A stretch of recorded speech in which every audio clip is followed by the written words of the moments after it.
Aniya na ang mga dagkong balita sa Balitang Bisda karong Miyerkules. Sayranta ang presyo sa prutas sa dili pa ang bag-ong tuig. Mga mamalitay ug pabuto nag-abot-abot. Landslide na sinati sa lungsod sa Bindoy, Negros Oriental. Ug mga native materials gigamit isip gift wrapper. Kini ang GMA Regional TV, Balitang Bisdak. Maayong hapon, ako si Cecil Kibod Castro. Pipila na lang ka oras, sugato na nato ang tuig 2026 ug kay nahimo ng kabahin sa tradisyon sa mga Pinoy ang paggamit og mga firecrackers ug fireworks sa pagsugat sa bagong tuig. Mga mamalitay midagsa na sa mga stall sa pabuto sa Barangay Babag, Lapu-Lapu City. Kini ang gitutukan ni Luan May Rondina. Alas 10 pa lang kaganihang buntag, nahawa na ang tulo ka row sa shelves sa stall nila ni Cherry Rose Piloni. Tungod ni ini, all smiles kaayo si Cherry Rose dihang among nahinabi. Apan iyang giangkon nga dihang nagdanga-danga pa lang ang Pasko, nabalaka silang menos ang halin karong tuiga tungod sa daghang mga kalamidad nga nasinati sa Sugbo. Ug sukwahi sa iyang kabalaka ug sa mga kaubang vendors, gidagsa ang stalls sa mga pabuto sa mga mamalitay. Pag Pasko, hinay mi. Pero gahapon 30, takang kay tao diri. Kusog yun. Magpuli-puli lang ang sakyanan. Mao na gini siya last na munat sa budiga, habwa na tanan. Gani bisan ang mga taga Cebu City sa Lapu-Lapu City na malit ug mga pabuto sama ni Larry Facturan kinsa taga Barangay Budlaan. Para lingaw sad ba kay bukid-bukid baya mo ah. Maro na imong kalingaw sa dito pero among pagputuan nga amping lang gyud. Di lang nato pataka kay madisgrasya tani, wa kita lain padul nga, kita ospital. Samtang alang kang Florencio Sitoy nga taga Barangay Mactan, mahinungdanong parte sa pagsugat sa bagong tuig, ang mga firecrackers ug fireworks busa ni gahin gayud siya og 1,500 pesos nga budget alang ni ini. Ay kuan lang ma'am kanang pang abog lang sa mga kuan ma'am ba di malas balay ma'am. Ya pang kuan lang po din siya. Mao nang inaanda na to ma'am kada bagong tuig, mao na magini siya so gahin na ginato gamay budget ma'am. Matod sa mga vendors, walay pagsaka sa presyo sa mga pabuto.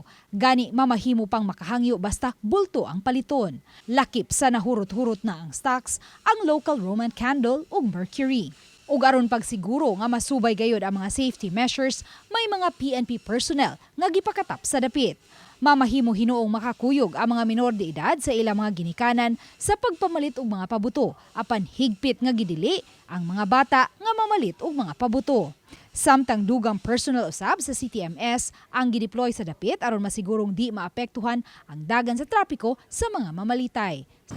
Taliwasan na sinating sunod-sunod nga mga kalamidad atong hangpon ang bagong tuig nga puno sa paglaom ug pagsalig sa Ginoo. Uban ni Marlon Malgazo, Luan May Rondina, Balitang Bisda. Isip pagpangandam sa mga insidente nga posibleng mahitabo sa pagsugat sa bagong tuig, Lapu-Lapu City Disaster Risk Reduction and Management Office naka-blue alert na.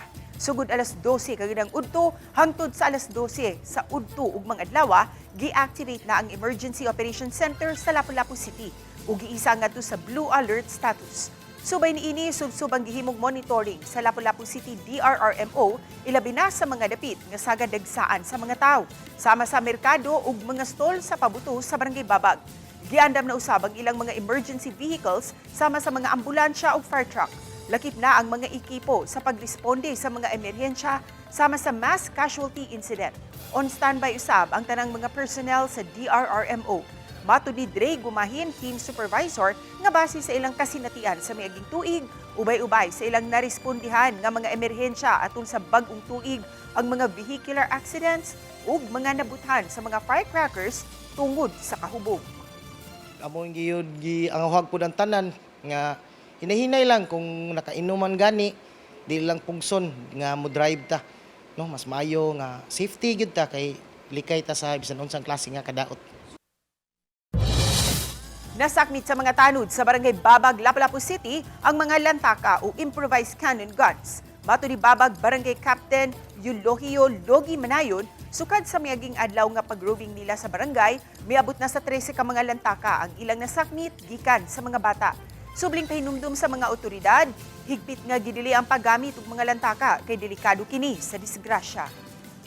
Instead of kasabaan ang mga bata, ako gitagaan og binaskuhan kanang kuan lagot ginagmayay para mangingon sila sa mga uban nilang kauban nga isurrender sa kuha ang mga lantaka, isurrender sa barangay. Gipasalig sa Mandawi City Hall, makabalhin na ang dugang mga flood victims sa syudad katong nagguban gayud og mga panimay diha sa gibuntar nga relocation site o ang Bayanihan Village. Ano ang report ni Nico Sereno? Pipila ka adlaw sa di pa magpasko, nabalhin sa Bayanihan Village ang 16 ka mga pamilya gikan sa barangay Alang-Alang ug Umapad. Lakip sila sa nagrabihan sa pag-igo sa bagyo ug baha niadtong Nobyembre. Gipahibaw hinuon sa syudad, isunod na nila ang taga-ubang barangay. Sunod nga batch to follow, so abtan magutas mga holidays. Okay. Itakakuan sa mga workers, atong mga workers ba nga tiwas taas man kayang holiday god. Wala pa siguro taas nga holiday, mga human siguro taon ta. Lakip kining mga pamilyahan nga taga-barangay Tingob nga nanghinaot nga mapabalhina sa Bayanihan Village. Nanawagan sila sa syudad, ma-prioritize usab sila aron mahiluna na sa bag-ong relocation site. Kasamtangan silang nag-star sa gym sa eskwelahan ug nang hinaot, mapabalhina kay mubalik na sab ang klase. Matod sa city administrator, sila na ang sunod nga ibalhin. Samtang padayon pa ang pagmuntar sa dugang mga MSU o modular shelter units sa Bayanihan Village nga anaa sa may barangay Gizo. Wala pa ang 50 na. Around 200 siguro within the month of January. Nico Sereno, Balitang Bisdak. Kini ang GMA Regional TV, Balitang Bisdak.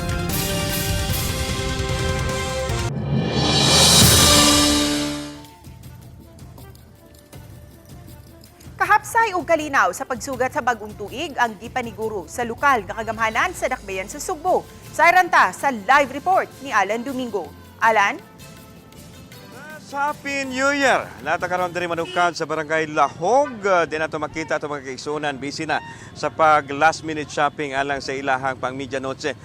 Sa pikas bahin sas, andam usab atong lokal nga kamhanan sa Dakbayan Sugbo ban atong kapulisan sa pagsiguro nga mapatuman ang kahapsay o kalinaw ato sa kalihukan nini pagsugat nato sa 2026. Bisan og way natala nga madagkong problema ato sa pagsugat sa Pasko, apan dili mo kumpiyansa ang lokal nga kagamhanan ug ang kapulisan sa pagbantay sa palibot subay sa kalihukan sa pagsugat karon bag-ong tuig. Gipaniguro nila nga mapatuman ang executive order ni Mayor Nestor Archival sa istriktong protokol sa pagpamaligya o paggamit og pabuto. Sa South Road Properties kun SRP maoy dapit diin gitugtan nga makapamaligya og firecrackers. Nga instead magpabuto ta sa atong lugar, ato sigurong himuon nga adto ta sa Post Plaza Independencia. Naka-deploy na usab ang mga pulis nga mo responde sa posibleng motumaw nga panghitabo sa pagsugat sa bag-ong tuig.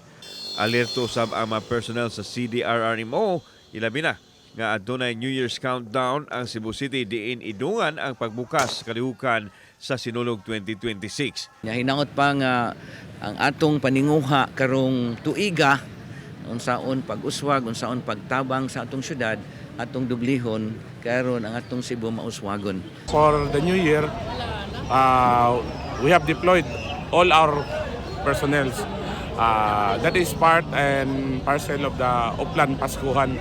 Nanatani deployment plan tanan yun since the start of the holiday season. Gipahimangnuan ang tanan nga dili magpataka og pabuto ug dili gyud magpabuto sa firecrackers man o armas de fuego. Samtang para na pagdagsa sa mga tao sa SRP nga namalit og pabuto. Gipaniguro sa mga namaligya nga luwas ang ilang mga produkto ug adunay bombero og fire truck usab nga naka-detail sa dapit. Sas, balik ta diri sa may barangay Lahog diri mga oras sa ato makita ato mga kaigsunan nga daghan-daghan na alang silang last minute shopping, no? Atong kuan diri kanang one stop shop, dunay prutasan, dunay binggalahan. Og doon ay mga kaning turotot kung dili ta gusto og firecrackers, doon na tayo option mga kapuso kining turotot atong wan kisa atong ma-interview dire. Okay, kini mo ni siya ang tag 100 pesos. So doon na tayo mapilian kung mahadlok ta magpabuto. Kanilang gyud aron na mas safe ang ato pagsugat sa bag-ong tuig mga kapuso nato. And of course, kini ato ang mga prutas karon din ato ang atong mangutahan ng tagamay, no?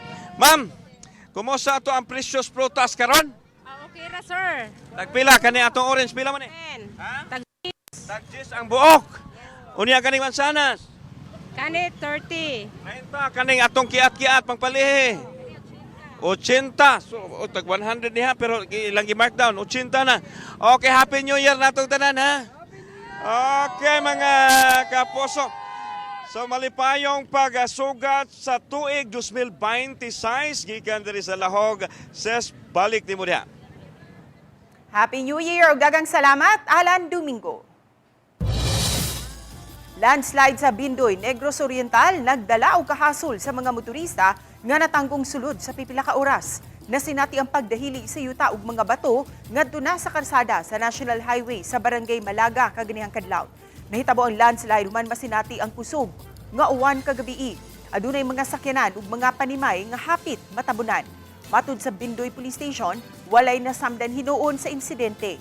Ang mga sakop sa Bureau of Fire Protection nga unang naabot sa lugar ang nanawag sa LGU aron mapahigayon ang clearing operations. Dali usab gipahigayon ang clearing operations ug kaginang buntag naagian na ang maong lugar. Samtang gibaha ang pipila ka mga lugar sa lungsod gihapon sa Bindoy. Matud ni Antina Balasabas, dili moubos sa 80 ka mga panimay ang naabdan sa tubig baha sa Barangay Kabugan. Ang hinungdan ang miawas nga sapa sa maong lugar. Matud sa Pag-asa, localized thunderstorm ang nasinati sa lungsod sa Bindoy ug kasikbit nga mga lugar. Nasikop ang duha ka mga tawo sa Talisay City Police kagabi sa duha ka managlahi nga operasyon sa Barangay Tabunok, Talisay City. Unang nasikop ang usa ka alias Ibok, 38 anyos, giila nga street level individual kinsa nasakmitan og 5.2 grams sa illegal nga drogas kun mobalor sa kapin 35,000 pesos. Ikaduhang nasikop kining si alias Ram, 43 anyos, kinsa nasakpan nga nagdala og 9mm revolver nga adunay 3 ka mga bala. Nasuta nga walay dokumento ang maong armas. Hinungdan nga gisikop kini o gikumpiskar ang armas. Gisubay sa kapulisan kung nagamit ba sa krimen ang maong armas. Mga tukmang kaso ang ipasaka unya batok sa duha karong Enero 5. Pahinumdum sa City of Talisay Traffic Operations Development Authority sa mga Talisaynon nga dili magpabuto og mga firecrackers sa kadalanan sa pagsugat unya sa bagong tuig. Ano ang report ni Fem Ridomabo? Mato ni Joy Tumula kepe sa City Tuda nga nabantayan nila nga sa nangaging pagsugat sa bagong tuig. Ug bisa na niadtong Pasko nga dunay mga tawo nga tuyong magpaboto sa mga firecracker ug sa fireworks diha gyud sa Dan. Tungod niini mihangyo siya sa publiko nga sa pagsugat sa tuig 2026 karon tungang gabi nga kun dili man kapungan ang paggamit og mga paboto sa pagsaba-saba himuon kini sa dakong hawanan ug dili sa Dan. Kini aron malikayan nga madisgrasya ang mga motorista. Ato og yung likayan ang pagpabuto anha sa atong kadalanan. So labi na gyud ang paggamit og mga dagko nga mga rebentador, ang paggamit og mga kwitis, paggamit og mga whistle bomb nga atong ilabay ngadto sa Dan. So atong awhag lang nila aron malikayan nato ang disgrasya. Samtang padayon ang pagpangsakmit sa Talisay City Police sa mga paboto nga gibaligya sa bisan asang lugar sa Talisay City. Matud sa kapulisan nga illegal kini kay wala ni usa ka dapit sa dakbayan nga gidesignate nga firecracker zone.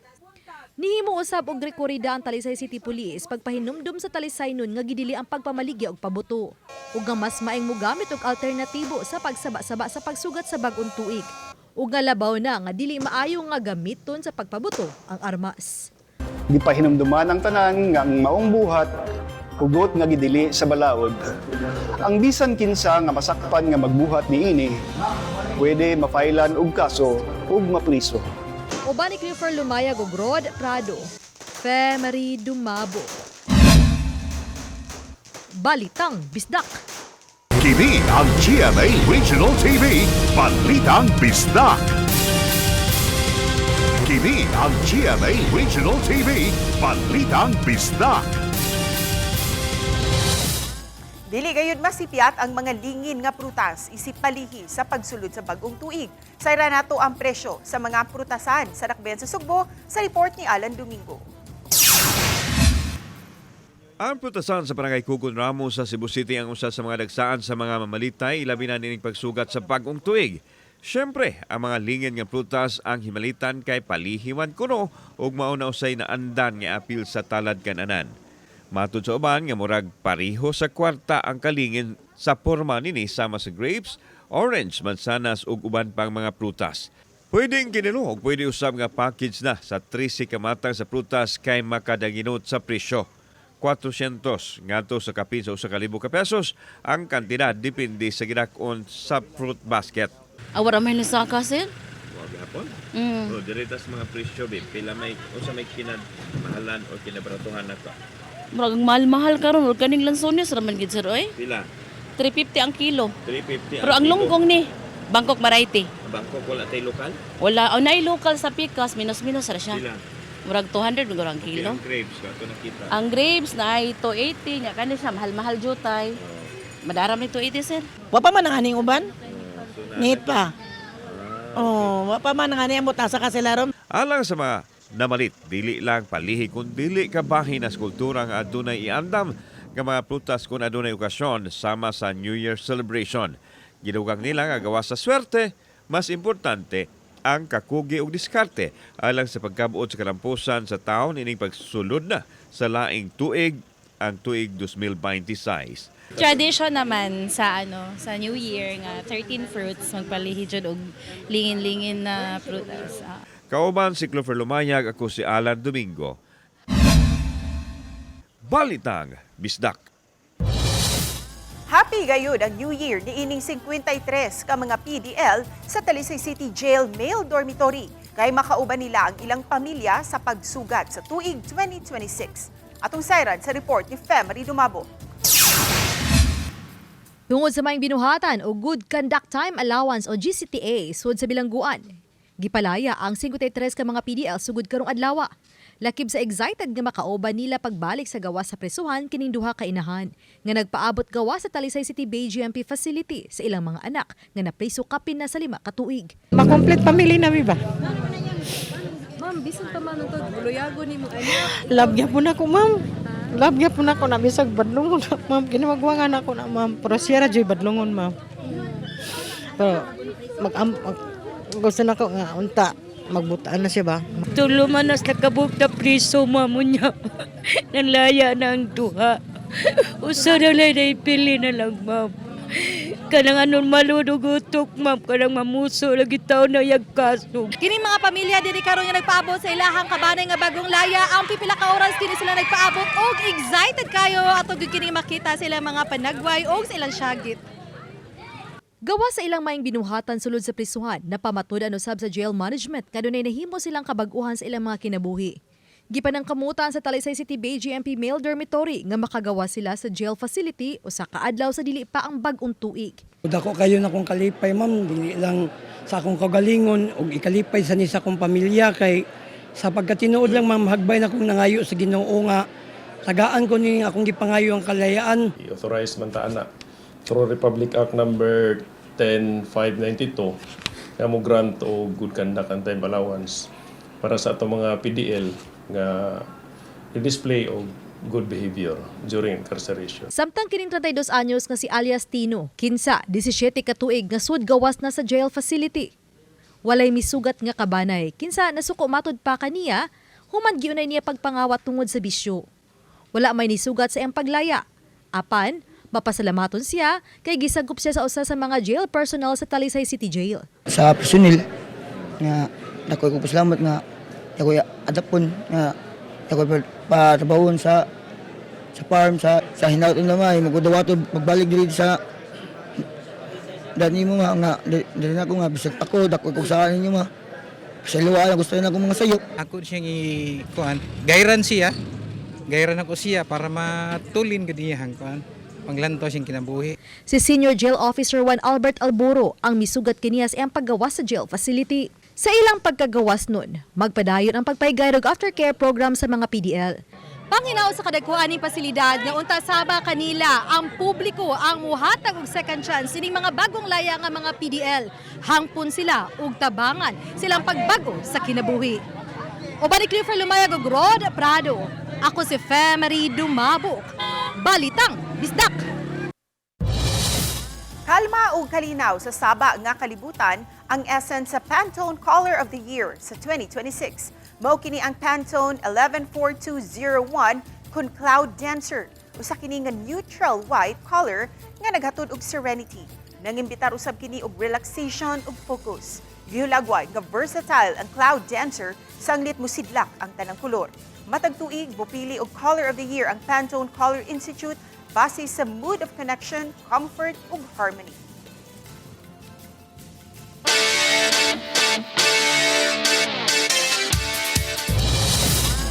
Mga kapuso, ani ay nag-Christmas party ni atong December 29 gamit ang mga native material sa pagputos sa ilang exchange gifts. Atong sayran, piragi nining report.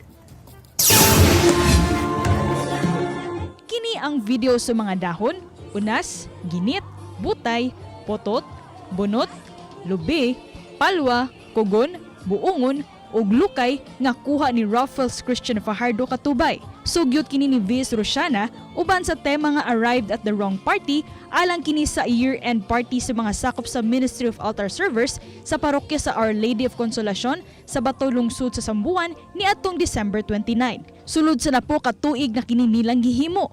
Mubutang og mga magamit nga mga gasa with a twist kay ipaagi man sa native wrapping gamit ang bisan unsa na lang nga mga native materials. Sa native gift wrapping, gidili ang paggamit og scotch tape sa ubang mga papilit sa mga pinutos nga exchange gift. Na-inspire me aning ang paggamit aning mga native nato nga mga gift wraps.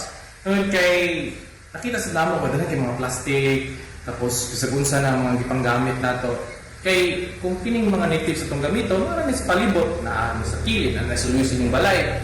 Pero magamit siya, himuon mo siya na kung asa kutob ang creativity or imagination sa maghimo niini. Nagtuo si Rosiana nga sa ilang gihimo karon sa parokya, may matampo sila alang sa ilang gamay nga katilingban. Siya nakatapatod kay inusan kini mga basura, specifically kini mga plastic nga gipanggamit nato. Kining paggamit nato sa mga native materials, dili lang sa kini ingon nga naghatag ta og regalo. Naghatag usab kita og pasalamat alang sa akong kalikupan sa pag-provide niini. Ako si Orchids Lapingkaw, Balitang Bisdak. Mga kapuso, pipila ka oras na lang ug ato nang masaksihan ang bonggang countdown alang sa 2026. Ang GMA Network mulusad og granding party karong gabii sa Mall of Asia. Makigsadya ang inyong paboritong kapuso personalities, diin ibida usab ang parehong P-pop ug K-pop. At ang ikini karong gabii nga makita sugod alas 10:30 sa gabii ug kita usab dinhi sa ato sa Sugbo, moapil sa kasadya ug mopakita sa selebrasyon sa pagsugat sa mga Sugboanon sa tuig 2026. Kay kining inyong alagad mohatag usab og updates gikan sa Lapu-Lapu City. Busa kita-kita taninyo mga kapuso.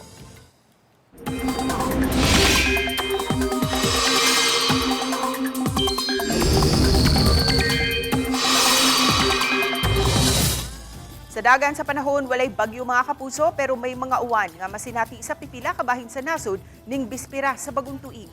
Tungod kini sa tulo ka mga weather systems, shear line, amihan ug easterlies nga nagpasulabi. Base sa datos sa Metra Weather, adunay katag-katag nga pag-uwan sa pipila kabahin sa Samar ug Leyte provinces. Lakip na ang Central Visayas. Mga kapuso, ang ayang mag-alerto gihapon sa posibleng baha o landslide. Ilabi na kung adunay thunderstorms nga mahitabo. Apan, anam-anam nang buminos ang pag-uwan, magkalawm ang kagabhion. Sa ubang bahin sa nasod, posibleng masinati gihapon ang pag-uwan-uwan. Pagpaambit sa pag-asa ug diwa sa Pasko ang gihatag sa flood victims sa Bukirang Bahin sa lungsod sa Compostela. Gibisita sa mga nagpakabanang Sugboanon ang Barangay Mulaw nga usa sa grabing naapektuhan ni adtong bagyong Tino. Mihimo sila og relief campaign ug mitunol og relief pack sa mga residenteng labihang naapektuhan sa bagyo ug sa baha sa maong barangay. Matud sa nag-organisar sa maong kalihukan nga grupo sa mga vehicle owners ug drivers, pamaagi kini pagpaambit sa grasya nga ilausab na dawat ug makahuluganon ilabi na karong panahon sa Kapaskuhan. Sa unang quarter na sunod tuig, gikatakdang mubalhin ang Mandawi City Jail Female Dormitory. Gikan sa ilang nahimutangan sa Barangay Luok, matransfer usab ang piniriso sa jail facility sa Barangay Dungguan, Basak. Matud sa female dorm jail warden, hapit na mahuman ang ilang admin building aron makabalhin na ang prisuhan sa mas luag nga pasilidad. Ang female dorm adunay 112 ka mga PDL o persons deprived of liberty. Target for transfer na mo is first quarter of 2026. Hopefully ako dyan unta ganing kung is January unta, pero tungod sa earthquake and sa bagyo, nalangay siya.